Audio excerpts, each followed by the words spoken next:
बिजली मीटर्स की कितनी अक़साम होती हैं? अस्सलाम वालेकुम, मैं हूं इंजीनियर यासिर सिद्दीकी।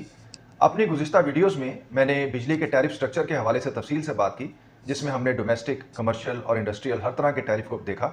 अब हम बात करेंगे मीटर्स के हवाले से कि मीटर्स की कितनी अक़साम होती हैं। देखिए, सबसे पहले आता है सिंगल फेज़ मीटर, जो कि 2 लाइन कनेक्शन होता है, जिसमें लाइन और न्यूट्रल हमें दी जाती है और ये आमतौर पे छोटे लोड के लिए इसको इस्तेमाल किया जाता है, डोमेस्टिक भी और कमर्शियल भी।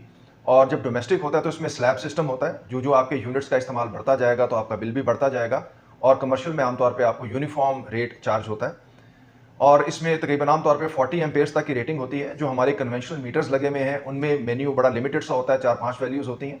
लेकिन अब जो AMI मीटर्स आ रहे हैं उनका मेन्यू बड़ा डिटेल्ड होता है, जिसमें रिएक्टिव एनर्जी, पावर फैक्टर, हर चीज़ आपको मिल जाती है।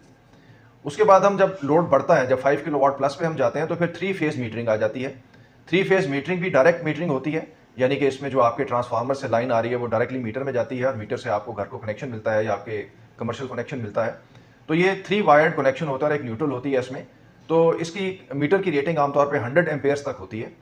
इसमें आपको डिटेल्ड मेन्यू मिल जाता है। नेट मीटरिंग भी 3 फेज़ मीटर के साथ ही होती है, जिसके मेन्यू के ऊपर हम बड़ी तफसील से बात कर चुके हैं, जिसमें आपको kilowatt hours, reactive energy, KVA/RH, MDs, CMDs हर तरह की वैल्यूज़ मिल जाती हैं। उसके बाद जब लोड बढ़ता है, जब हम 20 किलोवाट प्लस पे जाते हैं तो फिर मीटर डायरेक्ट करंट को मेजर नहीं करता, बल्कि CT लगानी पड़ती है। CT का मतलब है करंट ट्रांसफार्मर। अब CT की अपनी एक रेशो होती है, मिसाल के तौर पर 100/5 है, यानी कि मल्टीप्लाइंग फैक्टर जो है वो 20 का आएगा। इसी तरह अगर 200/5 की है तो मल्टीप्लाइंग फैक्टर जो है वो 40 का आ जाएगा। इसी तरह मल्टीप्लाइंग फैक्टर 80 और 160 का भी हो सकता है। तो ये सब डिपेंड कर कि सैंक्शन लोड कितना है, कितनी पावर कंज्यूम होनी है, उसके हिसाब से CT का फैसला किया जाता है।